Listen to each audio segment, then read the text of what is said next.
भक्तों जनों, आज आप सुने सोमावती अमावस्या व्रत कथा। एक गरीब ब्राह्मण परिवार था। उस परिवार में पति पत्नी के अलावा एक पुत्री भी थी। वो पुत्री धीरे धीरे बड़ी होने लगी। उस पुत्री समय से बढ़ती गई। वो लड़की सुंदर थी, संस्कार संपन्न, गुण की थी, किंतु गरीब होने के कारण उसका विवाह नहीं हो पा रहा था। एक दिन उस ब्राह्मण के घर एक साधु पधारे। वो उस कन्या के स्वभाव से काफी प्रसन्न हुए। कन्या को लंबी आयु का आशीर्वाद देते हुए साधु ने कहा, इस कन्या के हथेली में विवाह योग्य रेखा नहीं है। तब ब्राह्मण चंपित ने साधु से उपाय पूछा कि कन्या ऐसा क्या करे कि उसके हाथ में विवाह योग बने। साधु ने कुछ देर विचार करने के बाद अपनी अंतर्दृष्टि से ध्यान करके बताया कि कुछ दूरी पर एक गांव में सोना नाम की धोबिन जाति की एक महिला है। वो बेटे और बहू के साथ रहती है, जो बहुत ही आचार विचार वाली, संस्कार संपन्न था, पति परायण है। एक कन्या उसकी सेवा करे और वो महिला इसकी शादी में अपने मांग का सिंदूर लगा देती है। उसके बाद इस कन्या का विवाह योग तो इस कन्या का विधवा मिट सकता है। साधु ने यह भी बताया कि वो महिला कहीं आती जाती नहीं है। यह बात सुनकर ब्राह्मणी ने अपनी बेटी से धोबिन की सेवा करने की बात ही बताई। अगले दिन कन्या प्रात काल ही उठ कर सोना धोबिन के घर जाकर साफ सफैया और अनाये सारे कार्य करके अपने घर वापस आ जाती। एक दिन सोना धोबिन अपनी बहू से पूछती है कि तुम तो सुबह उठ कर सारे काम कर लेती हो और पता भी नहीं चलता। बहू ने कहा, माँ जी, मैंने तो सोचा कि आप ही सुबह उठकर सारे काम खुद ही खत्म कर लेती हो। मैं तो देर से उठती हूँ। इस पर दोनों सास बहू निगरानी करने लगी कि कौन है जो सुबह ही घर का सारा काम करके चला जाता है। कई दिनों के बाद धोबिन ने देखा कि एक कन्या उधर घर में आती है और सारे काम करने के बाद चली जाती है। जब वो जाने लगी तो सोना धोबिन उसके पैरों पर गिर पड़ी, पूछने लगी कि आप कौन है और इस तरह छुप कर मेरे घर की काम क्यों करती हो। तब कन्या ने साधु द्वार कही गई सारी बात बताई। सोना धोबिन पति परायण थी, उसमें तेज था, वो तैयार हो गई। सोना धोबिन का पति का थोड़ा अवस्था खराब था। उसने अपनी बहू से अपने लौटने आने तक घर पर ही रहने को कहा। सोना धोबिन ने जैसे ही अपने मांग का सिंदूर उस कन्या की मांग में लगाया, उसका पति मर गया। उसे इस बात का पता चल गया। वो घर से निर्जल ही चली थी, यह सोच कर कि रास्ते में कहीं पीपल का पेड़ मिलेगा तो उसे भौंरी देकर और उसकी परिक्रमा करके ही जल ग्रहण करेगी। उस दिन सोमवती अमावस्या थी। ब्राह्मण के घर मिले पुए पकवान की जगह उसे ईंट के टुकड़ों से 108 बार भौंरी देकर 108 बार पीपल के पेड़ की परिक्रमा की और उसके बाद जल ग्रहण किया। ऐसे करते ही उसके पति के मुर्दा शरीर में वापस जाने आ गई। धोबिन सोना का पति वापस जीवित हो उठा। अमावस्या व्रत कथा। पहला अध्याय। श्राद्ध पक्ष में सबर पितृ अमावस्या का बहुत ही महत्व है। यह पितरों का विदा करने की अंतिम तिथि है। अगर कोई श्राद्ध तिथि में किसी कारण से श्राद्ध ना कर पाए हो या फिर श्राद्ध की तिथि मालूम ना हो तो सबर पितृ श्राद्ध अमावस्या पर श्राद्ध किया जा सकता है। आओ इस तिथि के महत्व की पौराणिक कथा क्या है यह जानते हैं। दूसरा, देवताओं के पितृगण अग्नि वस्त्र जो सोमपथ लोक में निवास करते हैं, उनकी मानसी कन्या अछोद नाम की एक नदी के रूप में अवस्थित हुई। मत्स्य पुराण में अच्छेद सरोवर और अच्छेदो नदी का जिगर मिलता है जो कि कश्मीर में स्थित है।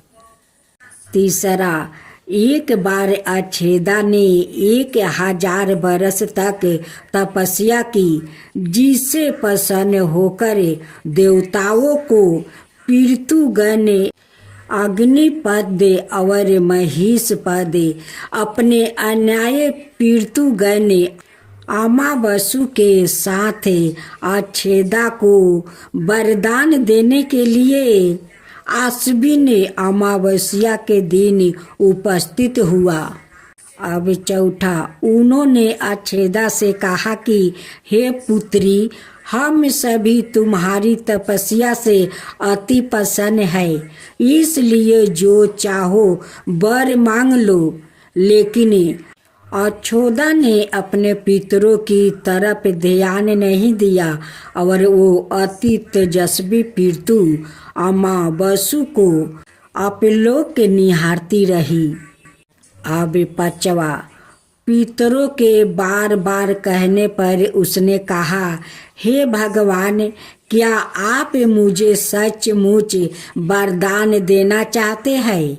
इस पर तेजस्वी पितृ अमावसु ने कहा, हे अच्छोदा, वरदान पर तुम्हारा अधिकार सिद्ध है, इसलिए निसंकोच होकर कहो।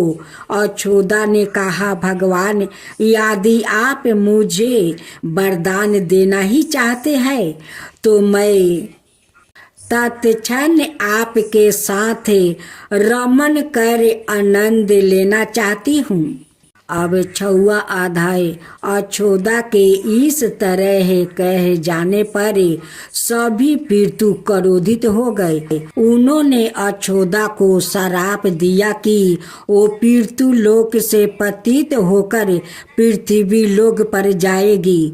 पितरों के इस तरह श्राप दिए जाने पर अच्छोदा पितरों के पैरों में गिर कर रोने लगी। इस पर पितरों को दया आ गई।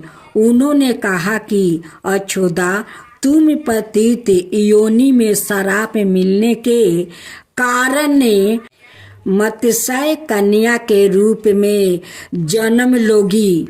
अब 7वां अध्याय।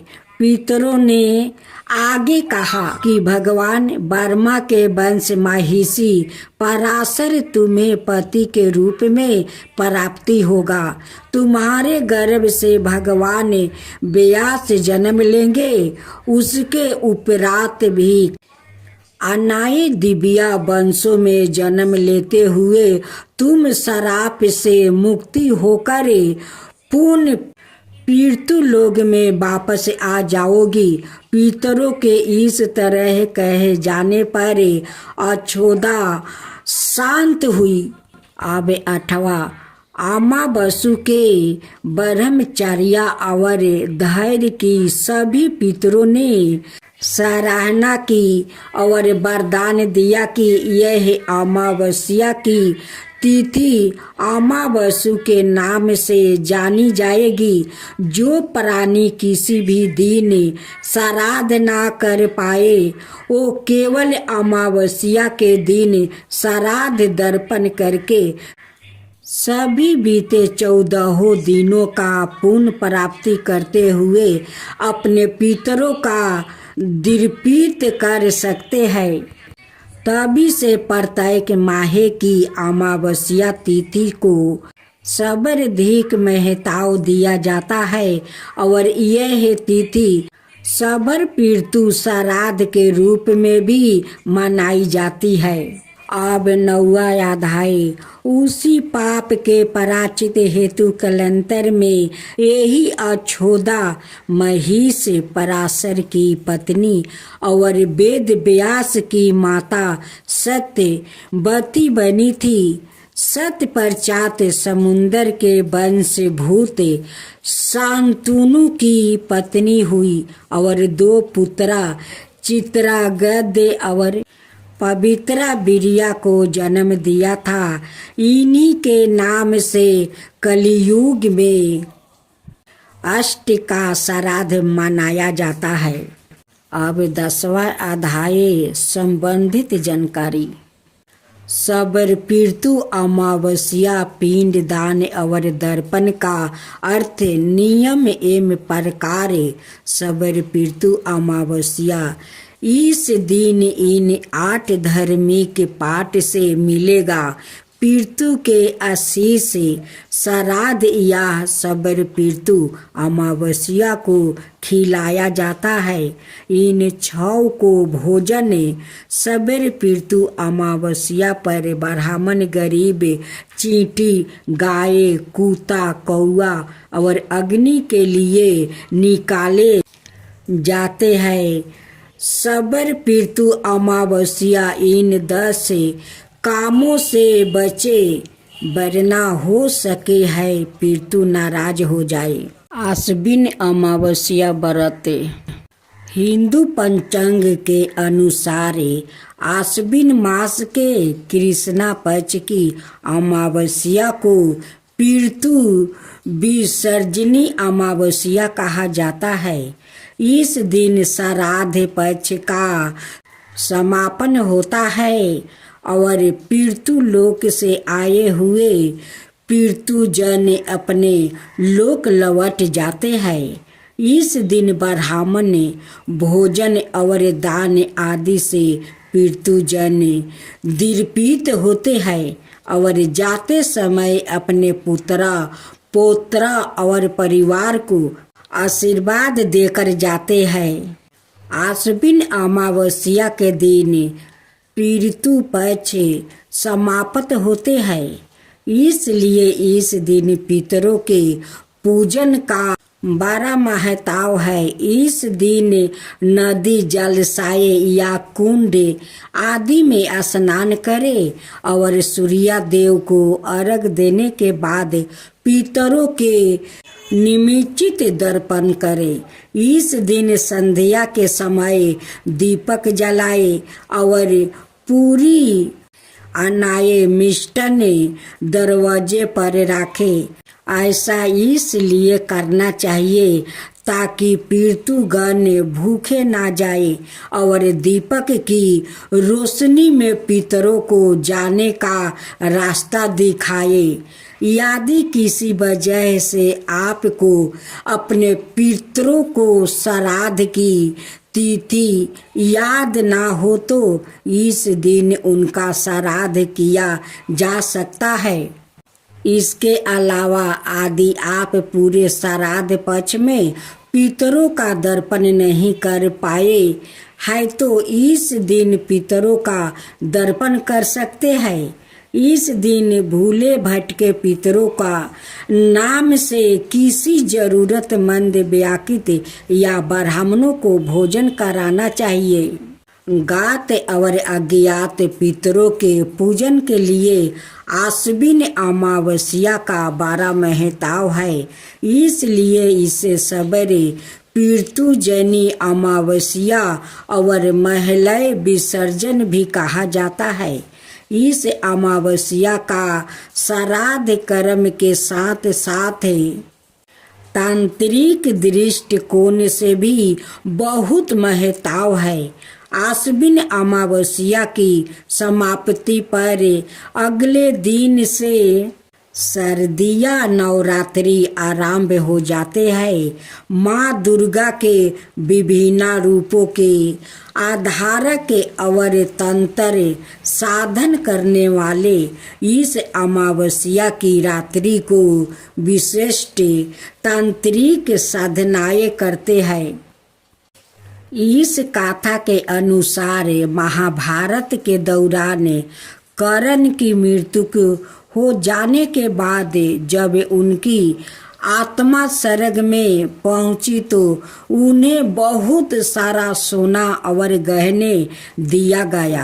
कर्ण की आत्मा को कुछ समझ नहीं आया, वो तो आहार तलाश रहे थे। उन्होंने देवता इंद्र से पूछा कि उन्हें भोजन की जगह सोना क्यों दिया गया है। तब देवता इंद्र ने कर्ण को बताया कि उसने अपने जीवित रहते हुए पूरा जीवन सोना दान किया, लेकिन अपने पूर्वजों को कभी भी खाना दान नहीं किया। तब कर्ण ने इंद्र से कहा, उन्हें यह गाता नहीं था कि उनके पूर्वजों कौन थे और इसी वजह से वो कभी उन्हें कुछ दान नहीं कर सके। इस सब के बाद कर्ण को उनकी गलती सुधारने का मौका दिया गया और 16 दिन के लिए पृथ्वी पर वापस भेजा गया, जहां उन्होंने अपने पूर्वजों को याद करते हुए उनका श्राद्ध कर उन्हें आहार दान किया, दर्पण किया। इन्हीं 16 दिन की अवधि को पितृ पक्ष कहा गया है। अतः इस कथा को पढ़ने अथवा सुनने का बहुत महत्व है। पितृ पक्ष की कथा। एक छोटा लड़का जिसका नाम राहुल था, अपने दादा दादी के साथ रहता था। उसके माता पिता बचपन में ही गुजर गया था। राहुल का दादा दादी को उससे बहुत लगाव था। राहुल भी बहुत अपने दादा दादी से बहुत प्रेम करता था। एक बार जब पितृ पक्ष आया तो राहुल ने दादा दादी के साथ मिलकर अपने माता पिता का श्राद्ध किया। श्राद्ध के बाद राहुल ने अपने दादा दादी से पूछा कि पितृ पक्ष क्यों मनाया जाता है। इस पर उसके दादा ने जवाब दिया कि इस पितृ पक्ष एक ऐसा समय है जब हम अपने मृत्यु पूर्वजों को याद करते हैं और उन्हें श्राद्ध जीली देते हैं। साथ ही हम पूर्वजों की आत्मा की शांति के लिए उन्हें भोजन, पानी और अन्य चीजें अर्पित करते हैं।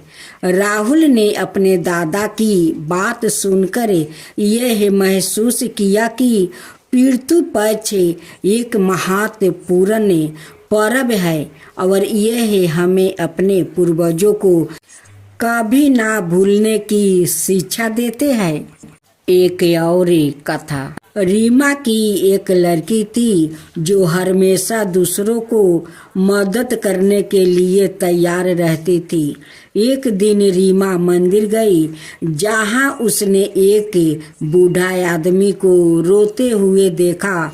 जब रिया ने बूढ़ा व्याकृत से रोने का कारण पूछा तो उसे व्याकृत ने बताया कि वो अपने बेटे को याद करके रो रहा है।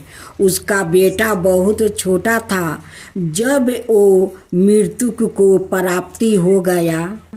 तब रीमा ने उस बूढ़ा आदमी को मृत्यु पक्ष के बारे में भी बताया और उसे संतान देते हुए कहा कि तुम्हारा बेटा अब स्वर्ग में है और वो खुश है। बूढ़ा आदमी ने रीमा को धन्यवाद दिया। रीमा ने मृत्यु पक्ष के दौरान उस बूढ़ा आदमी के बेटे के लिए श्राद्ध भी किया। साथ ही उसने बूढ़ा व्याकृत के बेटे की आत्मा को शांति मिलने की कामना की। एक और मृत्यु का था। एक बार एक राघव नाम का एक लड़का जो बहुत मेहनती था, वो हमेशा अपने लक्ष्यों की प्राप्ति के लिए कड़ी मेहनत करता था। एक दिन राघव के सपने में एक बुजुर्ग आदमी आया जो उसे कह रहा था कि वो उसका पूर्वजो है। बूढ़ा व्याकृत ने सपने में राघव से यही भी कहा कि वो उसकी कड़ी मेहनत से बहुत ही प्रसन्न है। उस बुजुर्गों आदमी ने राघव को सलाह दी कि मृत्यु पक्ष के दौरान उसे अपने पूर्वजों को श्राद्ध जीली देनी चाहिए।